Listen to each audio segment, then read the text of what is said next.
bẹ̀bùwà bùwà kò lè dùn wá, bẹ̀bùwà bùwà kò lè dùn wá. Ìpà tí ẹ ń pò ṣe lásán, èébú tẹ́ bú wá yẹ̀yẹ́ yín o. Alhaji King Wasiu Ayinde Ọmọgbọ́láhàn.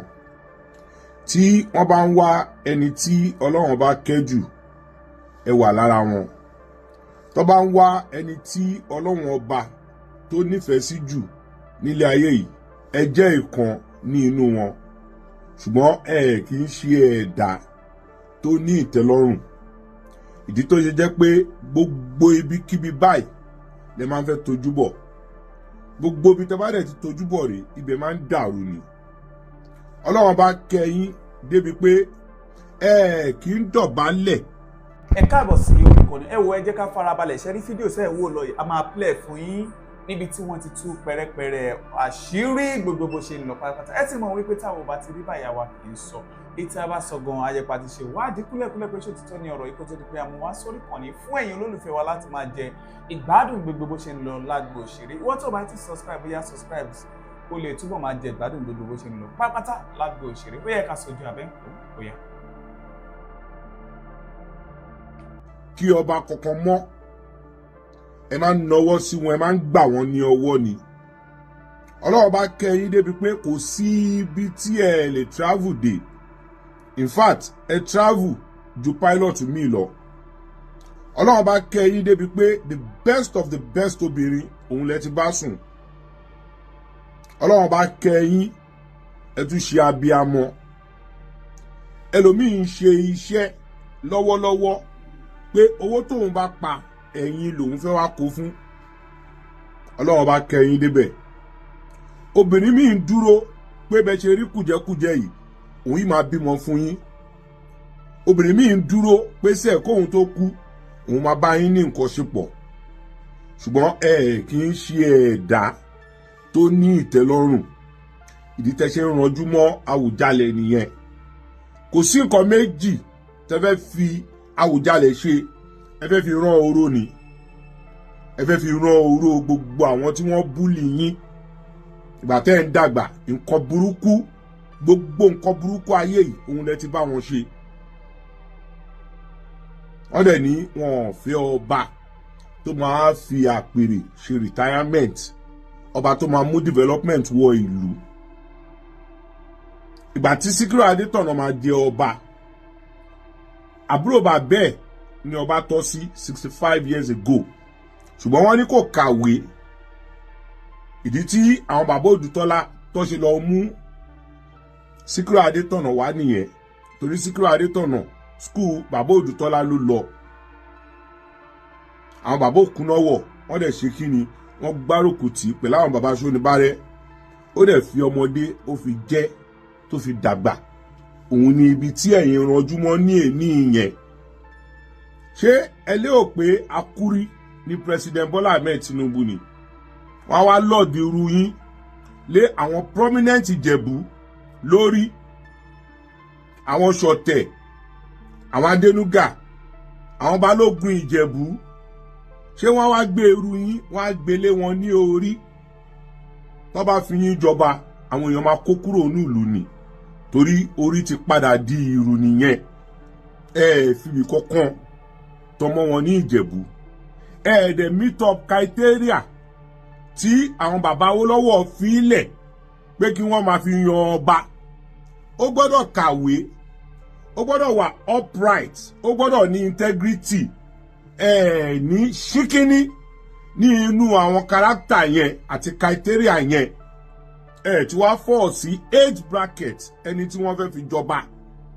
Torí wọ́n ti advise àwọn afọbajẹ pé between the age of 40 to 60. Ẹ ti kọlẹ̀kùn wọ 70, ilẹ̀kùn ti mú yín ní ọwọ́. So ẹ gbé ojú kúrò ń bẹ̀, kò kí ń ṣe NURTW.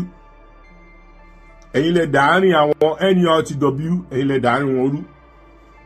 Ẹ̀yin lẹ dàárín àwọn oní tíátà rú. Ẹ̀yin lẹ dàárín àwọn Fuman, Fuji Music Artist of Nigeria. Ẹ̀yin lẹ dàárín wọn rú. Gbogbo ibikíbi tí ẹ bá fi ojú sí tẹ bá ti orí wọ̀ ibẹ̀ máa ń bàjẹ́ ni ìdí táwọn èèyàn ṣe ń sá fún yín pẹ̀lú àwọn ọmọ dáadáa tẹ́ bí tí wọ́n ṣe fẹ́ kọ̀ọ̀kan nu wọn torí kò sẹ́ni tó fẹ́ jẹ́ àná yín torí you are a self-centered human being ẹ máa ń like láti ran òró àwọn ọ̀rẹ́ yín tẹ́jọ lọ sí Jamaitu wọ́n ní kí n má pè yín ní Wàsíù oníṣàwòrò lẹ́sẹ̀ tètè pé wọ́n náà bí kú ni yín so kílẹ̀ ń wá nídìí Awùjalẹ̀ ní ìwà tó dáa ẹ máa ń sọ̀rọ̀ jàòjàò ẹ̀yin tẹ́ sọ̀rọ̀ sí odindi ọba Olúwo tẹ́ yẹ̀yẹ́ Olúwo ẹ̀yin tẹ́ sọ̀rọ̀ ṣàǹkà ọ̀rọ̀ àlùfàǹṣà tẹ́ sọ sí former governor of Lagos State Akínwùmí Àǹbọ̀dé ṣé irú yín wà lọ ẹ̀kọ́ fi jọba ṣé tó bá tiẹ̀ gbé fún yín pé Wàsíù gbà ó ṣó yẹ kẹ́ gbà àbí bẹ́ẹ̀ ṣe wà tẹ́ bá jẹ́ afọbajẹ tó bá mú irú kárátà Wàsíù Àyìndé wá síwájú yín pé kẹ́ recommend ẹ̀ fọba ṣẹ́yìn lè ṣe lè fi irú yín jọba pẹ̀lú ìwà tẹ́ni lọ́wọ́ ẹ̀yin tí ẹ lè manage matrimony ẹ lè manage obìnrin kan fún ọdún kan oṣù kan ò lọ ká má gbọ́ nǹkan kan ní orí yín drama ti pọ̀ jù ṣé irú yín wá ni wọ́n máa lord lé àwọn prominent people of Ìjẹ̀bú lórí àwọn orúkọ tẹ́ kólẹ̀ wọ́n ní kẹwàá defend díẹ̀ torí gbogbo document ni wọ́n ní lọ́wọ́ pálí tẹ́ fi travel 86 èyí tẹ́ fi travel lọ London ní 87 èyí tẹ́ fi lọ sí hajj ní 89 èyí tẹ́ lò lọ sí America 92 93 tẹ́ wá padà lọ sí London wọ́n ní kọ́pì ẹ̀ lọ́wọ́ o wọ́n ní kẹwàá defend díẹ̀ torí kì í ṣe anífowóṣe mọ́ màṣáàlẹ̀ ń jẹ́ báwo lẹ ṣe arrive dé orí màṣáà ẹ kó sworn affidavit wá kẹwàá defend tó jẹ́ orúkọ yín nínú gbogbo ẹ̀ torí ìgbà tójú ń pọ́n yín nǹkan oríṣiríṣi nǹkan burúkú lẹ ti gbélé ayé yìí ṣe bàbá yín Musa Àdìsá ló ń jẹ́ ẹ̀túwá ló ń jẹ́ Musa Ìjẹ̀bú ò kì í jẹ́ Musa o Haúsá ò dẹ̀ kì í jẹ́ Àdìsá so ta ló bí Àdìsá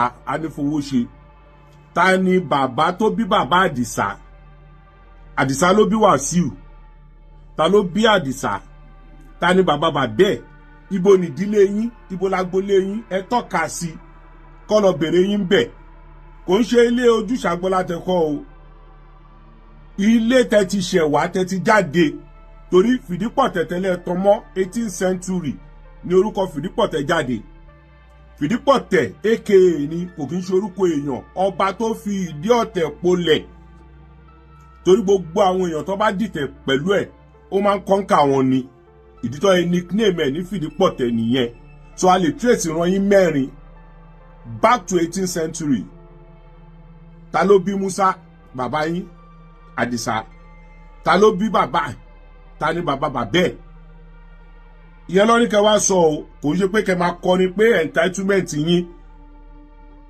tán mọ́ wọn ní ìdílé mẹ́rẹ̀ẹ̀rin tó ti ń jẹ ọba so ẹ má fi ọkàn sí wọn ò fẹ́ yín bẹ̀ ìdí tẹ́ rí pé kò sí ẹ̀dá kan tó bọ́ta láti sọ pé yes òun tọmọ Wàsíù àmọ́ àbúrò bàbá yín àmọ́ ẹ̀gbọ́n bàbá yín àmọ́ àbúrò títí yín àmọ́ ẹ̀gbọ́n yín ẹ kó wọn jáde kó wá defend yín wọ́n ní tẹ́ bá tó kẹ́ máa bọ̀ nílé ńlá. àwọn tó bá ń tẹ̀lé K1 ṣe mọ àwọn ẹbí K1. àwọn àbúrò ẹ̀ àwọn ilé tèmi mọ̀ ní orí láìní ìyàwó àtàwọn ọmọ là ń rí mi ì tí ì réyàn kan tó jẹ́ family àbí màmá ẹ̀. ṣé ẹ jẹ́ kí n bè lọ́wọ́ yín tó bá jẹ́ yín ni wọ́n ń sọ̀rọ̀ eléyìí sí ṣé ojú ò ní tì í. mo ní ẹ̀sìn rẹ̀ ará àdúgbò ẹ̀sìn olóròǹbó. àwa rí even nínú fámìlì yẹn ó yẹ kí wọ́n ti máa bára wọn jà pé ṣé ẹ̀mọ́ ni ọmọ lágbájá ni ọmọ kinní kan ni ó yẹ kó ti kọ́ ọ̀sẹ̀ lọ́dọ̀ kan. you know for them to be bold láti come out wọ́n pé ọmọ ẹ wo olórí ìfẹ̀sùgbò àgọ́ ó ní kó má lọ ganu sí plane òṣè tí wo fídíò yẹn bàbá àgbàlagbà ó ní kó má lọ ganu sí plane òmò ní yé ẹ̀sìn yìí pọ̀ fún K1 ó pọ̀ gan-an. ẹ ló máa wá sọ wípé kí Tinubu wa máa sọ pé òun fẹ́ yìn post kò lè sáré yìn post náà Only no brothers, no sister, no uncles, no traces, no auntie. So okay, one no ní ẹbí.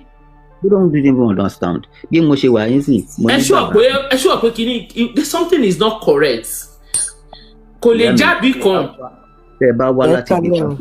Alájà ẹ hold on ẹ kalẹ̀ mà. Bí mo ṣe wà yín sí tí n bá dé father side mi. Àwọn kan wà tí mi ò mọ̀, àwọn kan máa sọ pé ọmọ lágbájá ni. Tá bá kóyàn 10 lé a máa ti ríyàn 3-4 tó máa sọ pé àánú ọmọ kíní kan ni. So ká má wà tí wàá sọ the whole family kan máa lè sọ pé single person máa defend kí síbẹ̀ má lè jáde pé no. Ilé ẹ̀kọ́ ìkíjú ẹ̀rì ó ní K1 as no charisma to get charisma kò fi ìdí throne Ìjẹ̀bú Òde we won't accept him. Kai. Alájà ẹ̀ka lẹ́mà o ẹ káàbọ̀ sórí ètò. Mi ò sọ̀rọ̀ nípa charisma yẹn. Ẹ jẹ́ kí mọ́mí tó wà ń sáré sọ̀rọ̀. Àti Mòré iṣẹ́ wa if he has family by now they should speak for him. Ẹ kalẹ̀ mà. Ẹ kalẹ̀ ẹkújọ́ mẹ́ta. Ọjọ́ kan pẹ̀lú. Nice to picking me up ma. Welcome ma. Ṣé rí nǹkan tó ṣẹlẹ̀ sísí mi ó kọ́ wa lẹ́kọ̀ọ́ gan. Ó pọ̀. Ẹ rí wọn ní charities begins at home. Nobody hates K1. But ó trespass gan. Tẹ́ bá rí ṣẹ́rí people talking about him it's not about hatred. Bọ̀dá yìí ò ní ìwà kankan. Ṣẹ́rí àfàwọn tán bá ń tàn wọ́n. Ẹni tó bá ń tan bọ̀dá Wàsíù ló máa ní ṣẹ́rí ìgbà téèyàn 10 bá dúró níbì kan téèyàn 8 wọn family mọ́ wọn kò sẹ́ǹkì kankan tó fẹ́ gbà nǹkan lọ́wọ́ bọ̀dá Wàsíù tí wọ́n ní èèyàn burúkú ni ẹ mọ̀ kíní yẹn wá generate gan. Ó ti pọ̀ jù.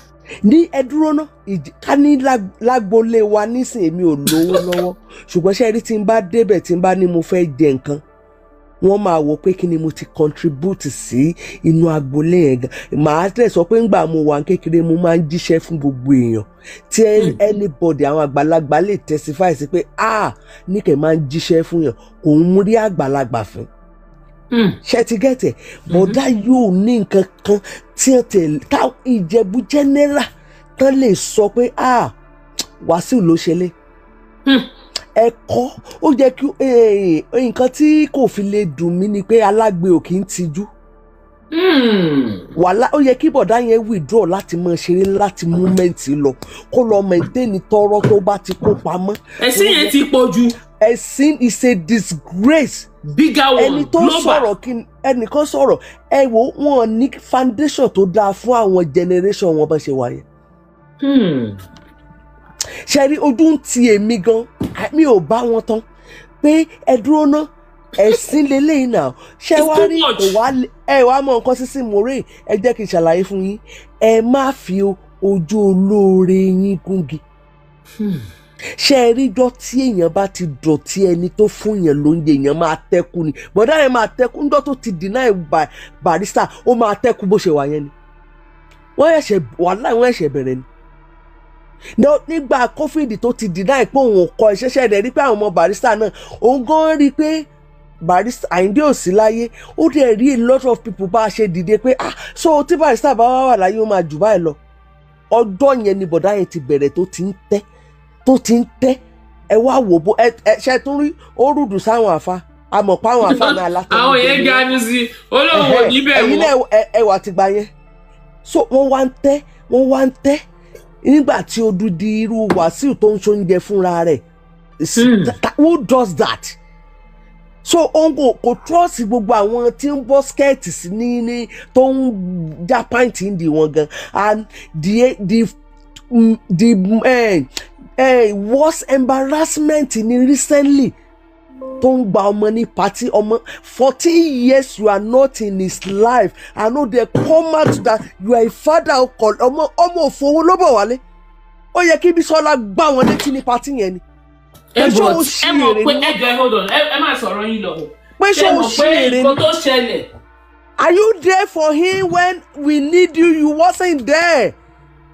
àwọn èèyàn dẹ̀ ti dìde fún Bísọ́lá láti rèsè ọmọ yìí. Bọ̀ ṣé láwọn ọmọ ní tíátà yẹn gan ọpọlọ mi ti ṣojúdé. Bọ̀ ṣé ẹ wá blame nǹkan tí èmi believe nípa ti Bísọ́lá mo believe pé Wàsíù ti mọ̀ pé òun fẹ́ jẹ ọ̀rọ̀ ọba yìí. Òun náà ni.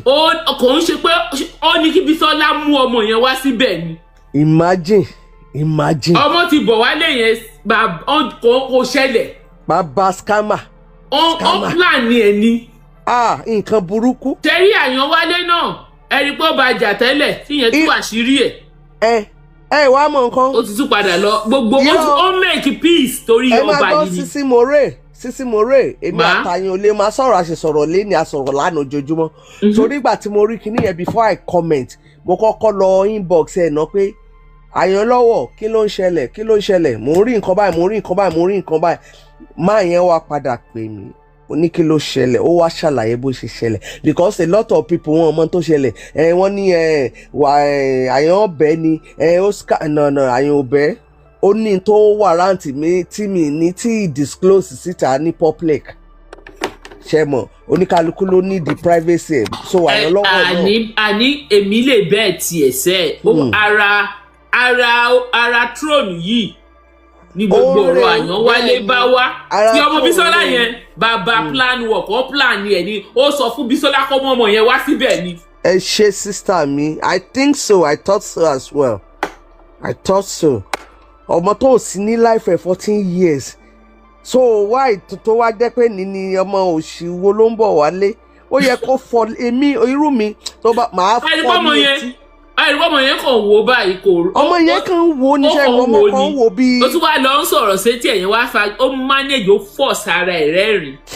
ọmọ yẹn in fact ẹ wo ṣẹ́ẹ́rì bọ̀dá wà sí it's a disgrace kò yẹ kán jáde rárá. ó ti pẹ́ tó ti tẹ àti ìgbà plane ṣẹ́rí ìgbà ganu sí ló ti ń nàgà mú àwọn ẹ̀sìn náà ó pààkì ẹ̀ ní kankan ni. ó mú ṣé bẹ́ẹ̀ nígbà tó ń bá ẹ̀rẹ́dẹ̀dẹ̀ kìíní kan gbogbo àwọn ìwà tọ́ọ̀gì. ó bá president sọ̀rọ̀ bíi pé. ìṣe tọ́ọ̀gì ni bọ̀dá yẹn tọ́ọ̀gì ni ọwọ́ rẹ̀ ò dẹ̀ clean a lot of people knowing him pé ẹ̀jẹ̀ ń bẹ níbẹ̀. ọlọ́run gan kó àbínú Nigeria my country shameless country. tó èmi ò mọ̀ pé ẹ̀yin Ìjẹ̀bú tó bá nǹkan tí mo béèrè lọ́wọ́ ẹ̀yin Ìjẹ̀bú ń sìn ẹ mọ̀ pé ní ìjọba tó wà ń lu yìí ó máa ń lo veto power. ìgbà tó hàn tí ìdè ibi tó wà yìí wọ́n yan political king káàkiri gbogbo ilẹ̀ Yorùbá nísìnyí tí agbára gidi ti wá wà lọ́wọ́ wọn. Ta ni ó máa stop wọn láti má fi wá sí ìjọba ẹjọ ṣé èèyàn kan wà níjẹ̀bú tó lè stop wọn kán tó bá ní àwọn fẹ́ fi wá sí ìjọba ni. Sisi More àwọn ọmọ Ìjẹ̀bú gidi wà àwọn èèyàn ńlá wà bẹ́ẹ̀ o wọ́n máa shut up Tinubu o. Eléyìí ò kì í ṣe politics. ẹ jẹ́ a máa wo drama tó máa unfold kò tí ì parí. ẹ ṣọ́. wọ́n reject ẹ̀ ṣe rò pé yẹn ti parí ni.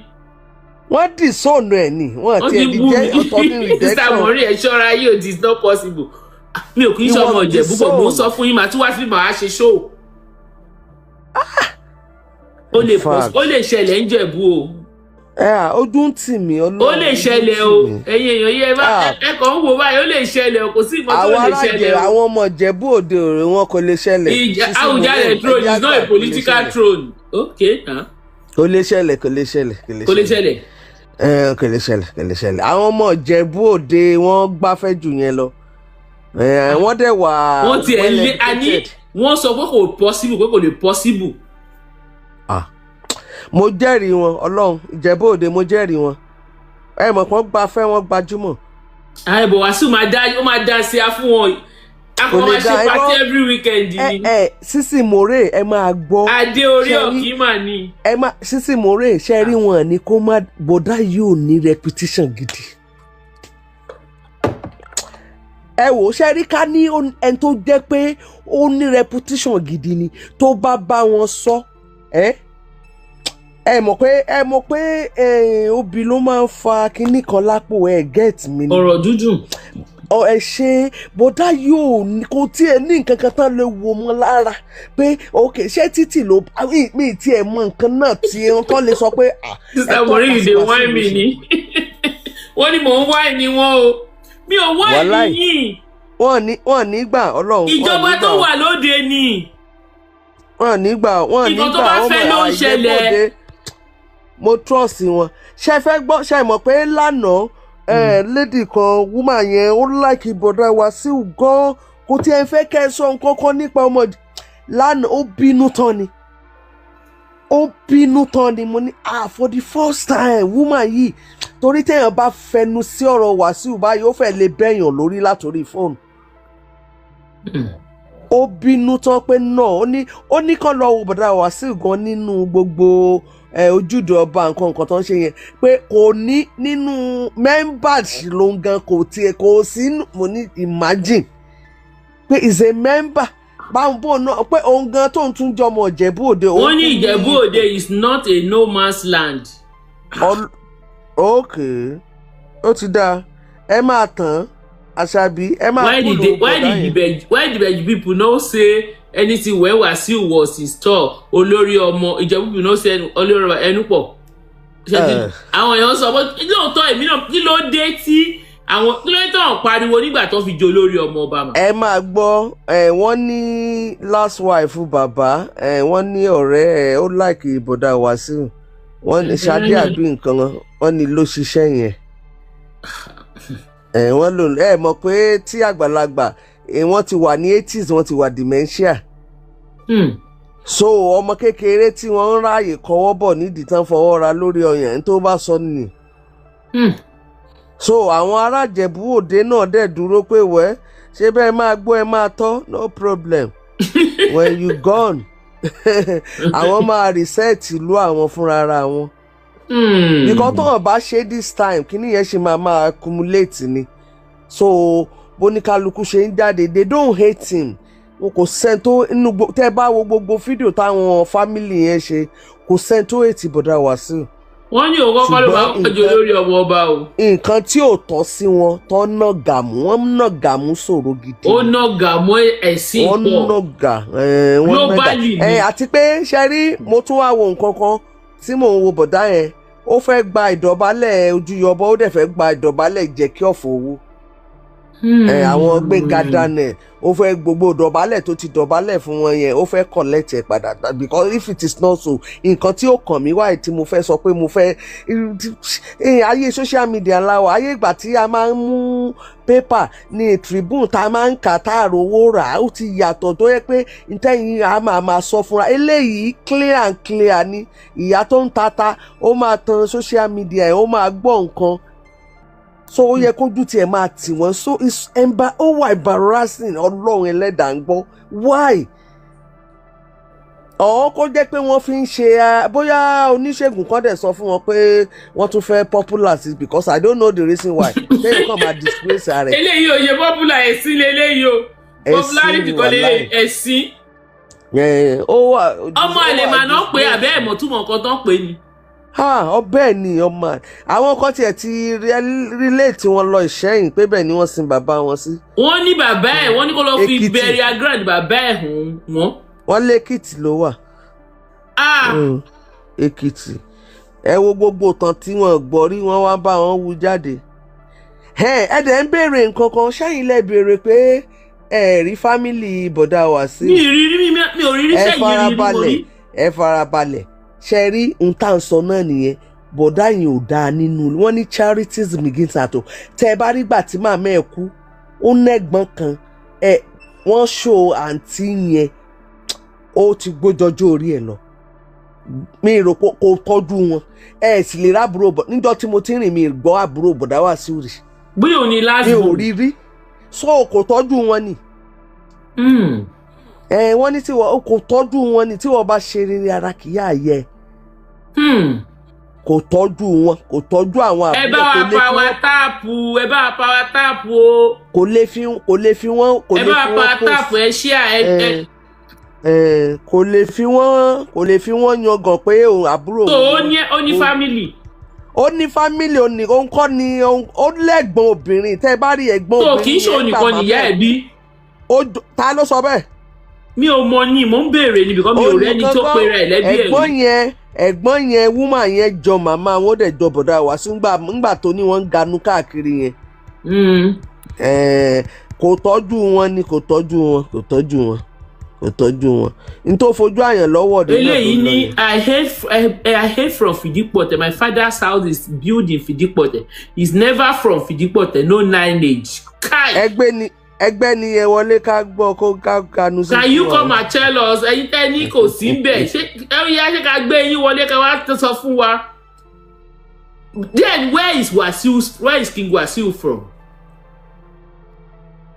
Because the only one that I know Ìlúpéjú Èkìtì yẹn ó claim ẹ̀.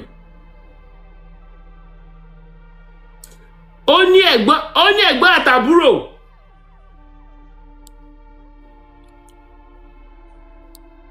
Wasiu Ayinde is not from Ijebu. They hire him just to play for 10 years contract for Ojude Oba. Eléyìí ò correct. But honestly, where is Alhaji Wasiu from? He's a public figure. He's not from Fidipote according to Fidipote princess. Wow. Madam, ẹ má bínú. Question tẹ́ ń béèrè àbọ̀ ó wà very embarrassing. Question yẹn wà embarrassing o. Nǹkan tó ṣẹlẹ̀ yìí a ní láti mọ̀. Very embarrassing. Níbo náà ti wá? Ṣé ẹ̀yin sì ti bá béèrè lọ́wọ́ yìí ẹ̀ mọ̀ bí tẹ́ ti wá? Ẹ̀ lẹ́gbọ̀n ẹ̀ lábúrò ẹ̀ ní ẹ̀gbọ́n bàbá ẹ̀ ní ẹ̀gbọ́n ìyá. Tó kú òun bí gan máa bá yín bí báyìí. Àwọn wò lẹ́bí ẹ̀ kan bọ̀ ọ̀ta. In this situation àwọn tó jẹ́ family ẹ̀yìn dá ó yẹ káwọn yẹn jáde. Ẹ mọ̀ pé àwọn family ẹ̀ ló lè jáde láti cover face ẹ̀ pé is from our family, is from Fidipote, ọmọ ẹ̀gbọ́n bàbá mi ni, ọmọ ẹ̀gbọ́n ìyá mi ni. Am I not making sense? Ẹ̀kálẹ̀ ẹjọ́ ṣé àwọn family ò yẹ kó jáde nísìn kán sọ pé ibi báyìí ló ti wá.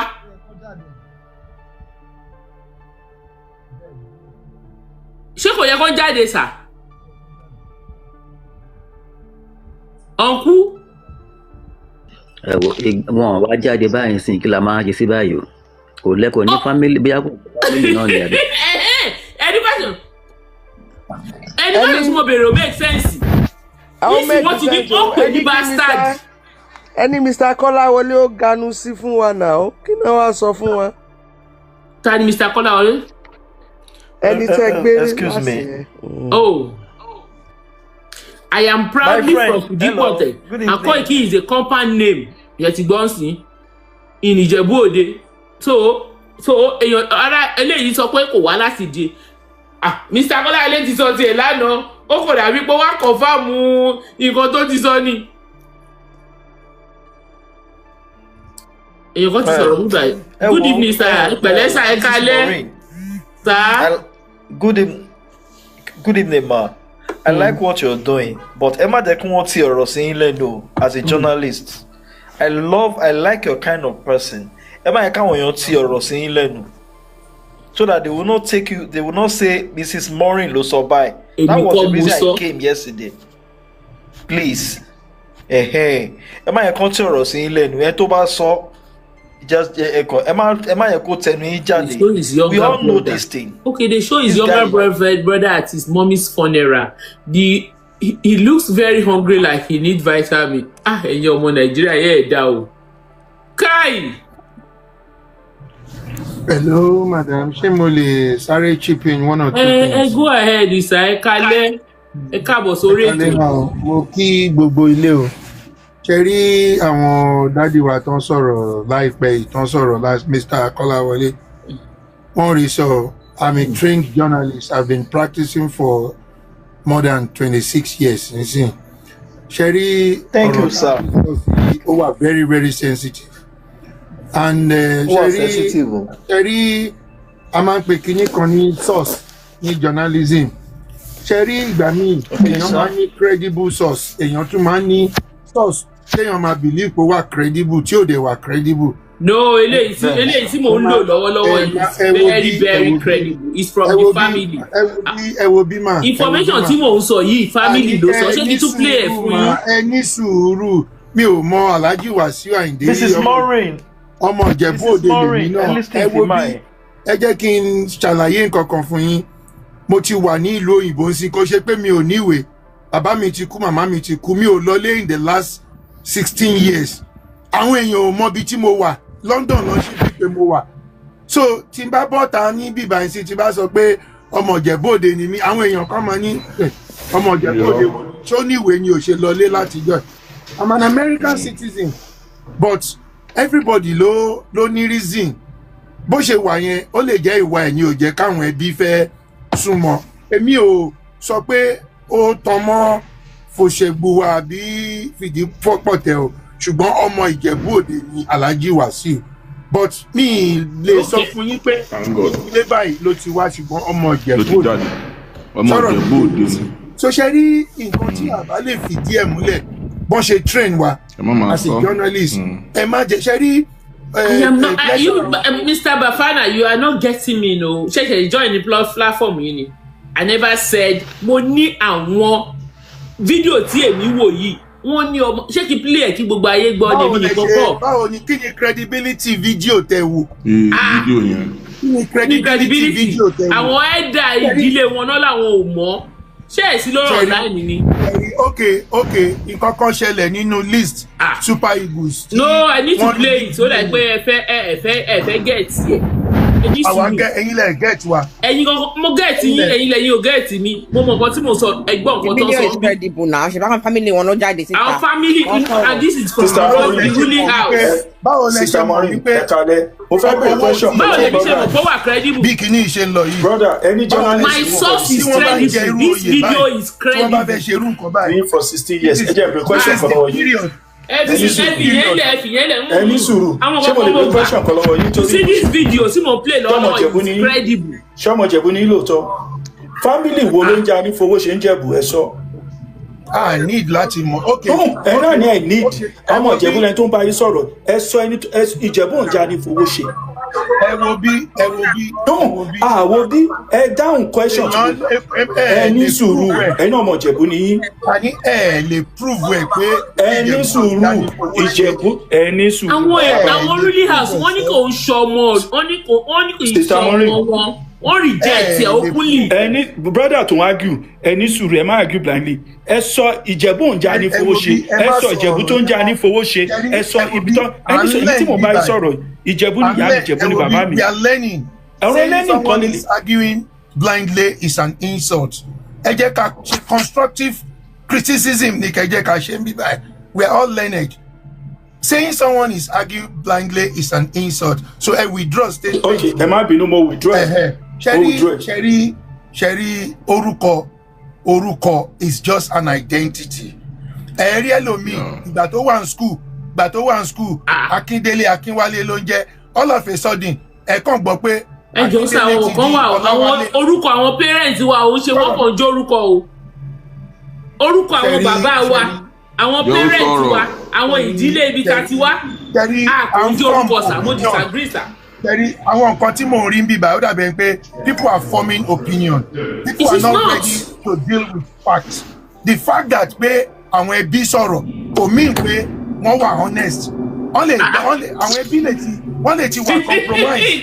Bàbá ọ̀rọ̀ ẹbí kọ́ lélẹ̀ bàbá ẹ jẹ́ sọ̀kọ̀ fún yín ọ̀rọ̀ ẹbí kọ́ lélẹ̀ ẹ jẹ́ sọ̀kọ̀ fún yín ṣẹ́rí one ní ìgbà tí Wàsíù tó máa kúrò lẹ́kọ̀ọ́ ọ̀rọ̀ sínétọ̀ ló gbé lọ sí Ìjẹ̀bú.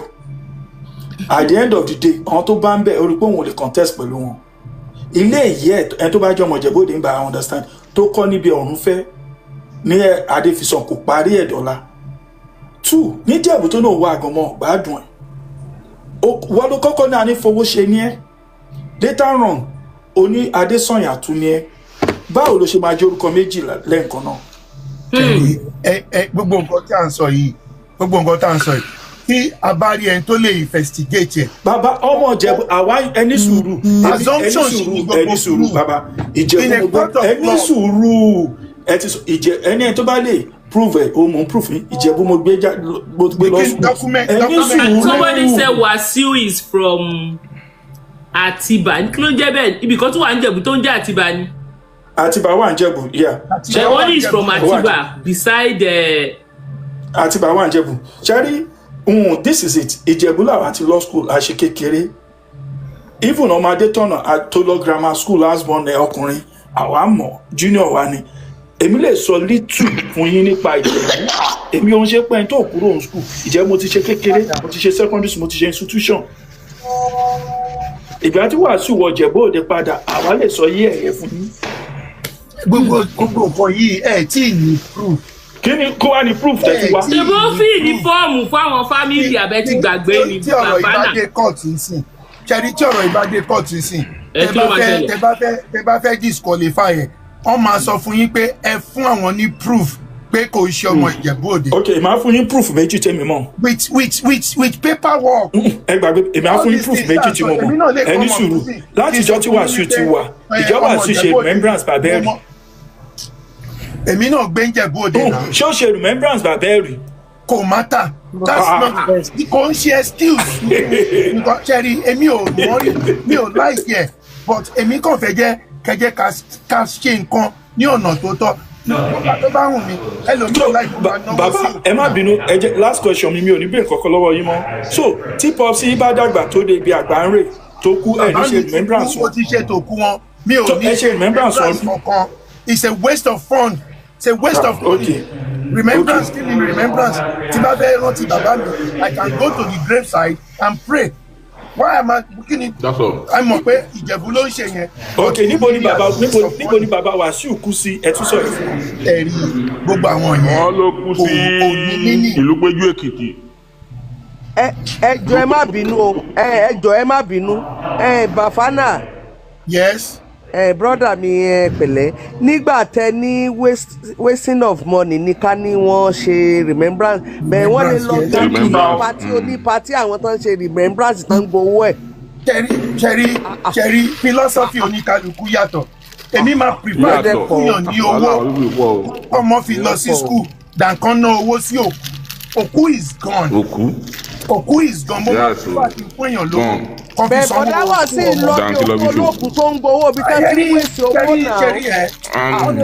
I don't really understand what we are talking about here. I don't. We're just trying to pontificate. That's what I think we are doing here. Ẹ jẹ́ kó prove ẹ̀. At the end of the day, tó ń bá rí i pé òun ṣọmọ bẹ̀ kán sọ síta kán dẹ̀ sọ fún ìdí tá a ṣe já ẹ nìyí but not. wọ́n ti sọ ọ̀rẹ́ di ẹ̀ sí online. ilẹ̀ tún fẹ́ gbọ́ wọ́n ti sọ ọ̀rẹ́ di wọ́n kọ́ lẹ́tà wọ́n ṣe fídíò wọ́n ṣe àwọn àgbààgbà lé wọn rè. wọ́n ti kọ́ ọ̀rẹ́ di wọ́n ti dìsóònù ẹ̀ officially. wọ́n ti dìsóònù ẹ̀ wọ́n ti kò evidence kò rí nǹkan kan kí ló. ibi nǹkan tèmi ń bá yín fà tẹ bá gbọ́ opening statement mi mo ní mi ò lè sọ pé ọmọ Fùṣẹ́gbùwà ni àbí the other side pé but ọmọ Ìjẹ̀bú Òde ni. níbo ló ṣe jẹ́ ọmọ Ìjẹ̀bú Òde.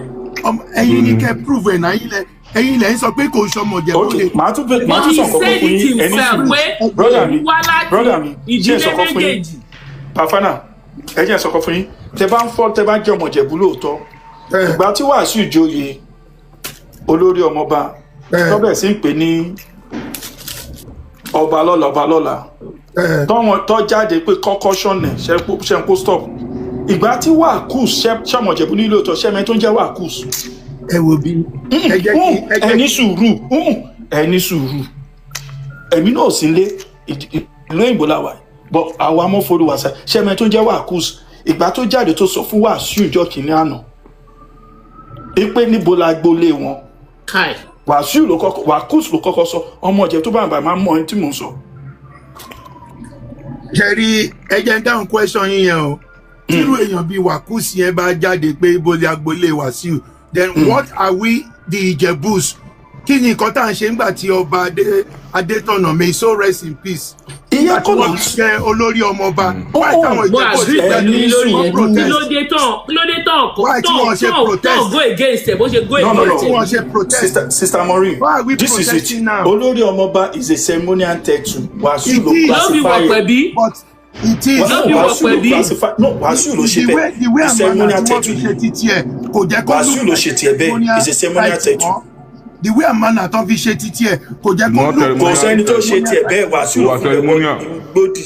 Yes, kò jẹ́ kó look like ceremonial title because wọ́n ṣe ní ṣe bí ìgbà tó jẹ́ pé wọ́n prepare ilẹ̀ fún. Wàásù ló fún rẹ̀ wọ gbalẹ̀. Kò sẹ́ni tó gbé wọ gbalẹ̀. But kí ló ń wò tó fi wọ bẹ̀? Àbí kò sáwọn Bàbá afọbajẹ ń Ìjẹ̀bú Òde. ṣé rí confam ọmọ Ìjẹ̀bú làwa àwa lè sọ history Ìjẹ̀bú nulẹ̀. Ẹni sùúrù. Why didn't we Ẹni sùúrù. This is it. Ṣé dàbí pé history transfer kò change. ẹ jẹ́ kí nǹkan kan yé wa níbà. Ẹni sùúrù brother mi. Ẹ wo ń sìn Sister Maureen wọ́n jẹ́ ọmọọba. Alájà ọ̀nà ọjọ́ ọmọọba. Èmi mi ò ṣe ọmọọba bọ̀ àwa ń lé. Tó bá fún yín lóye ẹ̀jẹ̀ ceremonial title. Ìgbà tí kò ti ta bá ìdílé àwọn alájà wọ́n máa fojú fò ní náà àbí kí ni tiwọn. ṣé bàbá Ìgbòmí ni the first person tó kọ́kọ́ jẹ táìsì. Báyìí ni olórí ọmọọba yẹn ẹni sùúrù late ọba wọ́n fi empower ẹ̀. ẹni sùúrù wọ́n fi empower ẹ̀ ni nǹkan tó fún ó dàbí tonic. bàbá mọ̀ fi empower ẹ̀ Wọ́n fi empower ẹ̀. ẹ̀sọ́ tó lórí ọmọọba ṣe kọ́ empower ẹ o olórí ọmọ Wọ́n fi empower ẹ̀. mo ń bẹ́yàn kan chat lọ́wọ́ prince of fìdíkọ̀tẹ̀ mo ń bá chat Sister Maureen mo lè send kí ni genealogical ilé ìdìfìdíkọ̀tẹ̀ sí yín gbogbo orúkọ everybody tó jẹ́ prince and princess ó wà nínú ìwé yẹn wọ́n send ẹ̀ sí mi lánàá wọ́n ṣe mọ̀ ẹni sùúrù ẹ̀yìn. ọkọ tẹ̀ ń sọ ń sì ni pé kò wá láti anywhere. wàá sùn òṣè ànífowóṣe òṣè jẹ èmi náà ka ìwé yẹn wọ́n sọ gbogbo orúkọ kan láti orí Ọlábísí Ọ̀nàbánjọ brigadier Olúkọ̀yà everybody ló wà nínú ìdìkọ̀tẹ̀ list yẹn èmi ò rorúkọ Mr. Wasiu mbẹ àtọ àná wọn ti sẹ́yìn dẹ mo lè èmi ò sọ pé ó wá láti ìdílé méjèèjì tó ń claim. òun lòun claim ìdílé méjèèjì. ọmọ Ìjẹ̀bú Òde ṣẹ́rí sometimes we a máa ń mix àwọn nǹkan ó lè jẹ́ pé ó fẹ́ lo àwọn ìdílé méjèèjì as ladder láti fi achieve nǹkan tó ń fẹ́. But that's mistake ni. That is very very wrong. That's very wrong. Okay. Wrong. Yes. Bafana ẹ jẹ́ continue nǹkan tí mo sọ lọ. ṣẹ́rí ìgbà tí Wàsíù tó ti ń pè rẹ̀ láni fowó ṣe wọ́n ti ń rẹ̀kẹ̀. tó ti wá sí Ìjẹ̀bú because one Ìjẹ̀bú òǹjọ́jọ́ Ìjẹ̀bú òǹjà ní fowó ṣe àfojò bíi òjòbárọ̀ Ìjẹ̀bú ń jẹ́ Ìjẹ̀bú òǹjọ́jọ́. Sister Maureen ẹ̀kalẹ̀ Mr. Ìjẹ̀bú òǹjọ́jọ́ and at the end of the day Mr. Ala ẹ jẹ́ kí n kí yín lẹ́yìn. Oh brother mi ẹ ṣe. Uncle Bafana ẹ jọ torí Ọlọ́run ẹ ti níjẹ̀bú lẹ́gbẹ̀ẹ́ ẹ fún wa ní list èèyàn márùn-ún apáàtì Ṣùbọ́mi Balógun tó ti jẹ́ olórí ọmọọba sẹ́yìn ó yẹ ẹ ṣe. ẹ wo bí ọmọ Yorùbá God bless you aṣáájú mo sọ fún yín sí ẹ dúró mo sọ fún yín sí pé mo ti dàbí ó dàbí ẹsẹ̀ jọyìn ó ṣe jọyìn ó ti wá bí tipẹ́. ẹ sọ wípé ẹ mọ èmi ti lọ létí pẹ́ but Yorùbá ẹnu mi sì ló sì dán mọ́rán. tẹ́ ẹ bá ti mọ̀ ẹ kàn sọ wípé ẹ mọ̀ a máa fún yín. èmi ò kẹrí nǹkan tí mi bá ti mọ̀. ọkùnrin ẹni sùúrù ẹ má ṣe báyìí náà ṣé torí bẹ́ẹ̀ ti lọ létí pẹ́ lọ́dọ̀ jẹ́ kẹ́ bá da lérú ni ẹni sùúrù tẹ́ ẹ bá ti mọ̀ ẹ sọ pé ẹ mọ̀. No, I don't take shit. ẹ má sọ ẹyẹ kan sọ wípé ẹ mọ̀ èmi á fún yín ní list márùn-ún. ẹ wo bí ẹ retract ọ̀rọ̀ tẹ́ sọ yẹn mo máa ń respect àwọn èèyàn mi ò dá lérú. ok ẹ má bínú ẹ dá lérú ó yá ẹ̀yin náà wá fún mi lánsà ṣé ẹ mọ̀ àbẹ́ ẹ mọ̀ ká fún yín. mo ti sọ pé mi ò mọ̀. ó yẹ wá ní sùúrù. I'm not shy to say that. ó yẹ má wọrí ẹni sùúrù sà ṣe máa fún mi láàyè kí n sọ̀rọ̀. ẹ jọ tí Mahmood tí n bá ti sọ̀rọ̀ tán Mr. Ọlá ẹ jọ tí n bá ti parọ́ ẹjọ́ ẹja mi. kò sí wàhálà bàbá mi aṣáájú. Uncle Bafana ẹ jẹ́ bá mi mute torí mọ̀ pé tí n bá sọ̀rọ̀ ẹ máa fẹ́ interject. No, I won't do that. All I'm right, a trained person. ẹ ṣe Sister Maureen ẹ ṣe gan mo really appreciate. Ọlá ogbó àtọ ẹ mọ̀ di ṣé ẹ rí olórí ọmọọba is never anything is just àbòsí title. ṣé ẹ rí nǹkan tó mú olórí ọmọọba wá tá a bá ní ká tọwọ́ bọ̀ ká máa tú a máa pa ìtàn gidi tá a dẹ̀ máa bẹ̀rẹ̀ sí pa ìtàn yẹn láti èní tá a máa pa dé 1973. ìdí tí Awujale fi Ṣùbọ́mi jẹ́ olórí ẹ má bínú aṣáájú God bless you nítorí pé Awujale mọ àṣírí láàrin òun àti Ṣùbọ́mi ló fi ṣe. ẹ ní sùúrù máa tún gbé yín débẹ̀ nǹkan tó fà á tí olórí ọmọ bá ti jáde tí n bá ní àkànmákànsáré rè tí n bá ti sọ ó máa yé ọlá ó máa yé wọn dáadáa. now torí wípé ìkọ́kọ́ ṣẹlẹ̀ ní 1984 ọlá ó yẹ kó yé yín ẹ má bẹ̀ ẹ kàn fílẹ̀ bẹ́ẹ̀ nǹkan tó ṣẹlẹ̀ yẹn òun ló mú lórí ọmọọba wá nígbà ayé Olísà àná kí ló dé tí ò sí lórí ọmọọba Ṣùbọ́mi Balógun was then Òsì Balógun and níjẹ̀bú òde Olísà ìsọba Ìjẹ̀bú òde which Awujale is the paramount ruler of gbogbo Ìjẹ̀bú land. Get me? He is the paramount ruler of gbogbo Ìjẹ̀bú land. Ó supersede Àkàrígbò Rẹ́mọ orí gbogbo àwọn ọba tó kù ní gbogbo Ìjẹ̀bú ẹni bá ti ní Ìjẹ̀bú land òun ló lórí wọn. Bí Ọọ̀ni ṣe jẹ́ olórí gbogbo ládéládé.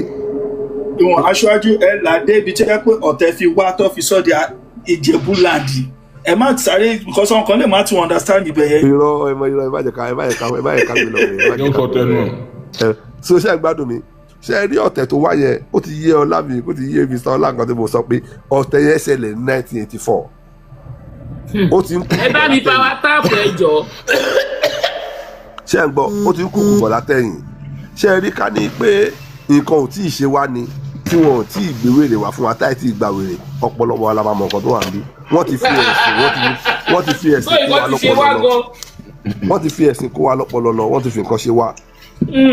ten get me now nǹkan tó ṣẹlẹ̀ nígbà gbogbo àti mo sọ yẹn Balógun TK òun ni Ọ̀tún Balógun Ọlásímọ̀ parọ́ òun ni Ṣùbọ́mi Balógun fi jẹ́ ọ̀sán. ọ̀pọ̀ bàbá àní true ní tẹ́ bá ti yẹ́pẹ́ tí pàmò àti sọ pé bàbá ẹ̀jẹ̀ ó ní Rẹ́mọ is not included o it is divisional. ẹ fẹ́ ni ẹ fi yẹn lẹ́nu ṣẹ̀dá kí ló mọ̀ lóòótọ́ Àkàrígbò Rẹ́mọ yín tó máa pé wọ́n san ìṣàkọ́lẹ̀ ni ó máa san ìṣàkọ́lẹ̀ fún lórí dẹ ọ̀fùnmọ́lódẹ what are you talking about ẹ jẹ́ padà lọ wọ history ṣé ọ̀rọ̀ di ọ̀rọ̀ Bible àti Quran lásán bíi ni ẹ má bínú jáde Mr. Maureen.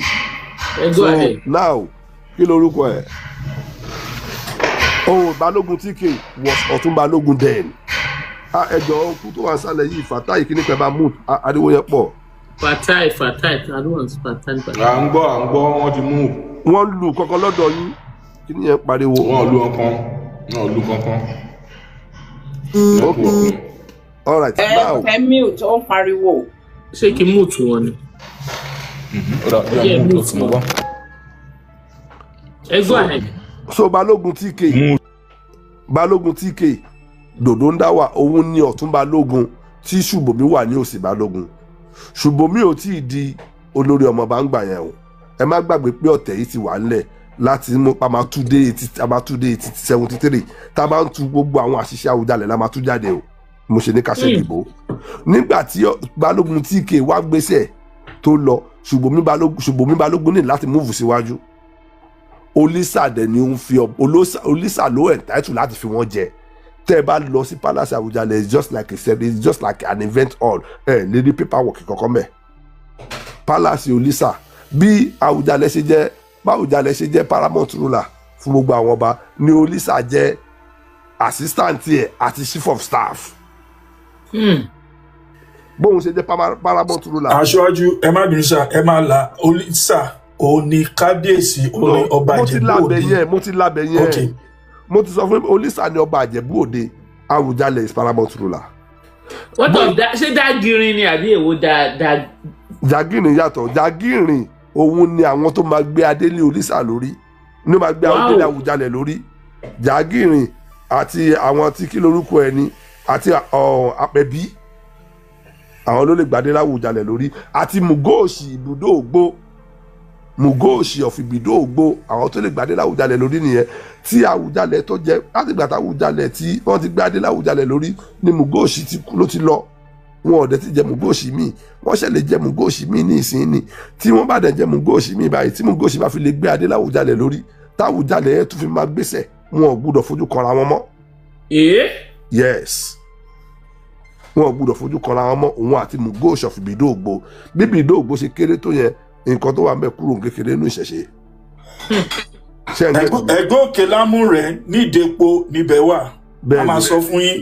bẹ́ẹ̀ ni so now ibẹ̀ yẹn wákọ̀lá ń lọ now tí Awujale ṣe wá jẹ́ paramount ruler yẹn Olisa ni assistant yẹ òun tó wà ní chief of staff bóyá jẹ́ paramount ruler but Olisa still remain his office as ọba Ìjẹ̀bú Òde. ó ti yé mi. nígbà táwùjalè lọ sí àjì tó lọ ní 1983 Olisa ló mọ fèsì dání náà. Olisa ló mọ fèsì dání. bọ̀ ọ́nkú ẹ̀yin sọ fún wa ń sìn pé ẹ̀jọ̀ nǹkan tí mo fẹ́ kẹ́ ẹ ṣàlàyé fún wa fún àwa àti gbogbo ẹni tó ń gbọ́ ṣé King Wasiu. ẹ ní sùúrù mo máa sọ̀rọ̀ débẹ̀ jẹ́ ká kọ́ yóò nàná olórí ọmọọba ṣe ń gẹ̀tì mi náà nígbà tí ó wá di wípé ṣòwò tí Balógun tí kì í lọ tí Ṣùbọ́mi fẹ́ bọ́ síwájú Olisa ló entitled ló ní right láti fi jẹ Ọ̀tún Balógun tó ló fẹ́ step forward ni.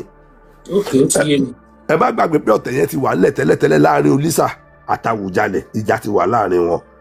Olisa tẹ̀jí pààtì ẹ̀ láti fi Ṣùbọ́mi Balógun jẹ Ọ̀tún Balógun pé kó step forward and gẹ́gẹ́ bí ìjà tó ti wà láàrin Olisa àtàwùjalè Awujale ò fẹ́ máa pe Ṣùbọ́mi ní Ọ̀tún Balógun ó máa dà ìgbà tó jẹ́ wípé ọ̀tẹ̀ ẹ̀ fún mi yẹn ní nǹkan èmi náà tó wà ń bẹ̀ ẹ́ pọ́nlá ló fi wá rò pé instead tó fi máa ní ẹ lọ pé Ọ̀tún Balógun yẹn míì òun ló fi wá ṣe ní òkè ẹ jẹ́ kí n fún lóye kan tí mi á máa fi pè é ló fi wá fún ní olórí ọmọọba ló fi jẹ́ pé oyè méjì ni Ṣùbọ́mi jẹ́ ń gbà yẹn kì í ṣe oyè táìtù ni o Ṣùbọ́mi òun nìkan ni ẹ tó máa kọ́ jẹ́ olórí ọmọọba táwùjalè bá fẹ́ pé Ṣùbọ́mi Balógun kò ní pè ní Ọ̀tún Balógun ó máa ní ẹ lọ pé olórí ọmọọba yẹn ni mo fẹ́ bá sọ̀rọ̀ kò ní pè ní Ọ̀tún Balógun torí pé ìjà wà láàrin òun àti Olisa dẹ̀ ló ní entitled láti fi yan joyè.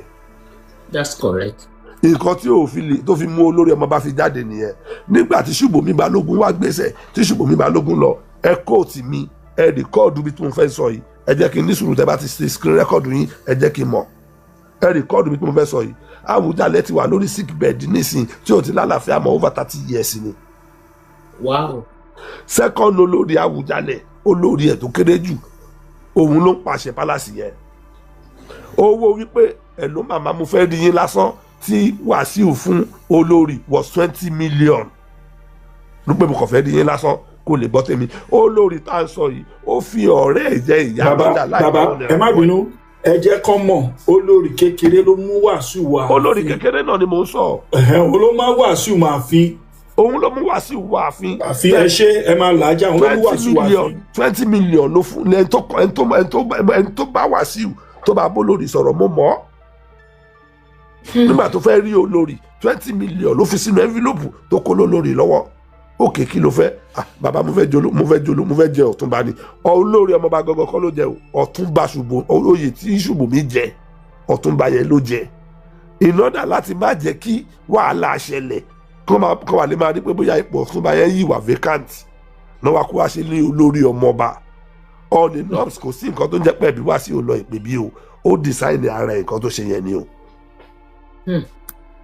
tẹ́ bá rí pé gbà tó jẹ́ àwọn èèyàn pè ní kábíyèsí Awujale ní láti sọ pé lójú ayé òun wọ́n pè é kábíyèsí ìjọ yẹn ló stop.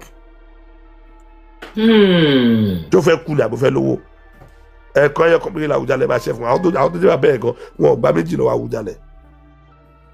so àwọn èèyàn mọ̀ pé torí pé kí ni ọ̀nì nọ́ọ̀sì Wàsíù táyé bá lọ́mọ Ìjẹ̀bú Òde ni èmi ò bá yín jiyàn o ṣùgbọ́n anífowóṣe oṣù ọmọ Ìjẹ̀bú Òde Abẹ́òkúta la anífowóṣe ibẹ̀ yẹn kọ́ la lọ. ṣé o ṣe nǹkan tá à ń sọ fún wọn nìyẹn anífowóṣe ló jábọ̀ Ìjẹ̀bú ń jẹ́ anífowóṣe kò ń jẹ́ òjò àgbègbè bí òjò bá rọ̀. Abẹ́òkúta ni anífowóṣe ibẹ̀ yẹn kọ́ la lọ. ṣé ẹ gẹ́tì mi Wàsíù tọmọ fìdí pọ̀tẹ́. fìdí pọ̀tẹ́ yẹn kò wá ní family house níbẹ̀ ni kò ní ibi tó gbà tó jẹ Ọ̀túnba yẹn ṣé kò ní àwọn ẹbí ẹ̀ tó ṣe bọ́ ń wúyè. Sista Mọ́rin ẹgbẹ́ Yorùbá tí mo sọ fún yín náà wọn polówó Ọ̀túnba ló jẹ àṣírí ibẹ̀ lèmi ń sọ fún yín wọn polówó Ọ̀túnba ló jẹ olórí ọmọọba tí ò kì í ṣe oyè kankan òun ló jẹ o Sista Mọ́rin bẹ́ẹ̀ ṣe wáyé ẹ lè mú Ọlá ẹ lè mú èmi ẹ lè mú Bàfánà fúnra ara wọn kẹ́ ẹ fi ṣe olórí ọmọ Mọ́rin ọ̀nì norms olórí ọmọọba báwo Awujale ṣe kú yẹn Awujale wàjà tó Awujale kú ni bá Awujale ṣe kú yẹn olórí ọmọọba náà ti kú pẹ̀lú ẹ̀kú tó yẹ kó exist mọ́. So wọ́n lè rọ lóyè báyìí. ẹni sùúrù wọn ọba tó fẹ́ wọlé nísìnyí ó lè má ṣe bẹ́ẹ̀ kó máa lò lọ. ẹ wo gbà tí Buhari wọlé síjọba ẹ jẹ́ kí fún yín jókà yẹn nígbà tí Buhari wọlé síjọba ṣé ọmọ Buhari sọ fún yín pé kò sí nǹkan tó ń jẹ́ office of first lady ṣé ìyàwó òun náà dìbò fún ni. The same thing náà lòun àti olórí ọmọọba. Awujale tó máa jẹ́ nísìnyí lòun ò fẹ́ kó right aṣáájú ẹ má bínú sá ṣe mọ̀ pé mistake tá Awujale ṣe ìgbà tó gbowó lọ́wọ́ Ọ̀ṣọ́bà nítorí ẹni kò ṣe sí àrẹ̀mọ níjẹ̀bú. Yes. àrẹ̀mọ tó tà fún Ọ̀ṣọ́bà nítorí ẹni Ìjẹ̀bú ò ṣe ní àrẹ̀mọ di ọ̀dà. bẹ́ẹ̀ni. ó gba 25 million gbà yẹn lọ́wọ́ Ọ̀ṣọ́bà tí Ọ̀ṣọ́bà fowó ìrà tó fi di àrẹ̀mọ. ẹ ṣe mọ̀ wípé olórí ọmọọba tó bá tún máa jẹ olórí ọmọọba tó wà lórí ìtẹ́ òun ló lè jẹ olórí ọmọọba tí ò dé entitled láti di ọba láéláé. Yes, tẹ́ ẹ bá lọ wo lẹ́tà tí Awujale fún pẹ̀lú géèmù tí wọ́n play lẹ́tà tí wọ́n fún. lẹ́tà yẹn wà trickish bákan. entitled ṣé bó kọ́ ó ní kò entitled ẹjọ́ kí la wá ń jà fún. tá a bá sọ ìtàn ilé ni ẹ jẹ́ ká rò pé kì í ṣara wa là ń ṣe à ń ba ọjọ́ ọ̀la tí wàá jẹ́ fáwọn ọmọ tó wà nílẹ̀ ni torí bàbá ti bàjẹ́ fáwọn à ń padà bọ̀ wá jẹ̀yà ẹ̀ lọ́wọ́ wọn. Sista Maureen ẹ wo ẹ jẹ́ ká kà sẹ́yìn gbogbo alájọmọ̀ gbàtà kéré bí Fúlàní inú igbó ni wọ́n ń gbé wọ́n ì gbé nílùú àdèmọ̀ pé wọ́n ti wá pa ọ̀tá wa mọ́lé. ẹni sùúrù ẹ dúró ẹ ti gẹ̀ẹ́tì tí mo lọ ẹ rántí gbogbo àyẹ̀ tó máa kiri fúrádé nùnù wàrà tó máa kiri ẹ rántí pé wọn kì í wọ bàtà. ṣó bàtà ni wọ́n. wọn tún kí n wọ bàtà gan gbogbo àyẹ̀ now ó ti wá di wípé àwọn náà ti ń bímọ wọ́n ti ń bímọ ẹjọ́ àwọn ọmọ tí wọ́n ń bí ìlú wo náà máa claim. ìlú wo náà máa claim. Yorùbá. nǹkan tó ṣẹlẹ̀ ń bẹ̀ nìyẹn ibi tọ́rọ̀ Wàsíù ti wá nìyẹn. ok ẹ bá dídì rí ẹni tó ní kìmí níjẹ̀bú Ìjẹ̀bú òfìsẹ́ ṣeṣeré o tẹ bá rẹni tó ní kìmí níjẹ̀bú tó bá kú ṣáájú wọn á gbedele. kí ló tó pé kìtìnà sí màbẹ́ ẹ̀ sí. ó lè jẹ́ kó kò sówó nígbà yẹn náà. èlólówó mo dún ẹ fi ń gbòkú wálé ṣé nígbà tí ń ṣe London tọ́mọdé ló máa wá 13,000 pounds 15,000 pounds. aṣáájú ṣẹ́rí ibi tí Wàsíù ti ṣùtà rẹ̀ pọ̀ because tẹ bá rántí 1983. Yes. ó pè mí pé family òun wá láti Bẹ̀dù Lẹ́kì. bẹ́ẹ̀ni. àwọn tó bá ń follow Wàsíù go mọ history Wàsíù. wàhálà wà o. ìgbà yẹn aṣáájú ẹ má bínú sà ìgbà yẹn kọ́ lọ wò ó sì wà rẹ́kọ̀dì ìgbà ló sọ pé òun wá family òun kan wá láti Bẹ̀dù Lẹ́kì ọmọ kìnìún ọmọ ọba náà lòun náà ń Bẹ̀dù Lẹ́kì suddenly gbogbo kìnìún yìí á tú jáde. Mísọ́lá ẹ jẹ́ tó kí yín lẹ́yìn ṣé ẹ mọ̀ kọ́ tó bàbá kó fàdá ẹni sùúrù ọ̀kú ẹni sùúrù sà ṣé ẹ mọ̀ kọ́ tó gbé Wàsíù wá sí Ìjẹ̀bú torí pé Wàsíù fẹ́ jẹ sẹ́nitọ̀. òun náà ni mo ti sọ lẹ́ǹkan kẹ́ tó kù jẹ́ ló fi dèrò Ìjẹ̀bú tí wọ́n ní kó lọ jẹ́ nílùú ẹ̀ òun ni ẹ lọ wo kéwọn ẹ lọ gbọ́ orin ẹ̀ kéwọn fọ sẹ́nitọ̀ òun lórí tó ṣe ń gbà yẹn nǹkan tó gbé dé Ìjẹ̀bú nìyẹn kí ló wá dé nìsín tó tún wá ń du oyè. kí ẹ gbọ́n Ìjẹ̀bú ẹ má bínú ó sá lọ ra lé uncompleted building ládé fi san ẹ̀gbọ́n òun fẹ́ hòtẹ́ẹ̀lì àwọn aláṣẹ́wò yẹn gbà yẹn níwájú ilé Aláwùyé street yẹn ló fèsì ilé Aláwùyé. mo mọ bẹ́ẹ̀ náà. ẹgbàdé fi san up to today kò parí ilé yẹn bóyá pè ní bóyá àdúrà ni. ok ẹ tó bá ti wá sọ fún mi ṣe ń gbọ́ ẹ tó bá sọ fún mi wípé lóòótọ́ o Wàsíù ọmọ Ìjẹ̀bú Òde ni èmi ti gbọ́ mo ti gbà o ẹni kó ń tọ̀hún kó wọ yúnífọ́ọ̀mù ọlọ́pàá kàbí kó wọ any force uniform ní Nàìjíríà àbí any force uniform kó wọ ní everywhere kó wọ lọ Ìjẹ̀bú Gbómòkú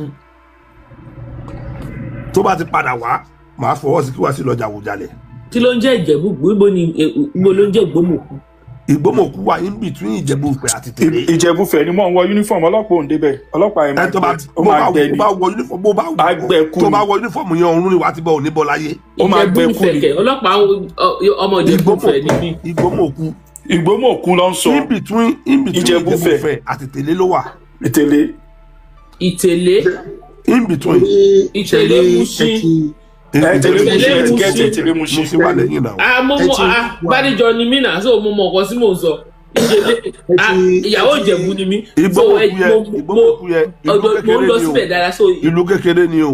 ẹ wo bí ẹ ti ẹ tó bá tètè fẹ́ kú ẹjọ́ wọ yúnífọ̀mù lọ́bẹ̀ ọ̀run láti bọ̀. ẹ ti walk wa through history and let's say a big thank you for walking us through all the history there. So you are but welcome. there's one thing tí mo fẹ́ kí ẹ jẹ́ kó yé wa lẹ́ni. When the announcement was made, I criticized it. Why is this man, wanting to become the Ijebu king? Because number one, kò ń ṣe pé ó fẹ́ retire from music. Ṣé ọba Ìjẹ̀bú Òde á fi orí àpèrè lẹ́sìn á lọ máa kọrin? Ó ṣe máa kọ́ fáwọn big men náà. What's he trying to do? Ìyẹn ni. But Sherry nǹkan tèmi ṣì ń fight ń bíbá ẹ̀ ni wípé Sherry ibi tí wọ́n sin èèyàn sí kò really define pé he is from that place or is not from that place. Sherry gbogbo àwọn nǹkan tá à ń sọ yìí àwọn dádì wa yẹn bọ́sẹ̀ ọlá lórúkọ yín sá wọ́n ní láìpẹ́ láì jìnnà gbogbo kìíní yìí máa jáde. A máa rí òótọ́ sọ̀rọ̀ mi yé yín. Èmi kàn believe wípé ó kàn associate ara ẹ̀ mọ́ àwọn ìdílé méjèèjì yẹn láti lè fi ẹsẹ̀ nǹkan tó fẹ́ ṣe múlẹ̀ but Ìjẹ̀bú ọmọ Ìjẹ̀bú Òde ni. Bàbá mo tútù dànù mo tútù sọ kì í ṣe ọmọ Ìjẹ̀bú. Mr. Ọlá sá ẹ jẹ́ ká gbà pọ̀ ọmọ Ìjẹ̀bú ni ọmọ Ìjẹ̀bú ni. láì dìbò níjẹ̀bú. ẹ jọ ẹni ẹ ṣe sista mori sáà ìbò Ìjẹ̀bú. Mr. Lẹ ní sùúrù sister Mori ní sùúrù. Ẹ jẹ́ kí n délẹ̀ bàbá fada ní sùúrù jáde. ẹ jẹ́ kí n délẹ̀ ẹ má react sí tán mi ní pẹ́ ẹ jẹ́ kí n sáré sọ mi ní pẹ́ ṣe rí nílé ayé yìí àwọ̀ èèyàn kan wà ẹ má jẹ́ kí n sọ pé àwọn èèyàn àwọ̀ ẹ̀ kó má dàbí pé mò ń yọ ara mi kúrò àwọ̀ èèyàn kan wà tó jẹ́ pé owó wà lọ́wọ́ wa o owó ò sí lọ́wọ́ wa o a máa ń like láti live fake life ẹ̀rẹ́ lomi tó bá jẹ́ pé ìlú tí Dangote ti wá ló ti wá tá a mọ̀ bẹ̀ ó lè ní ọmọ àbúrò dáàdì òun ní Dangote. Ẹ̀yin olólùfẹ́ ẹ wò a ò ní rí jù báyìí lọ ó bá tún ṣe ń lọ báyìí a máa bù yín gbọ́ lọ́lọ́kan òjọ̀kan ó dàbọ̀.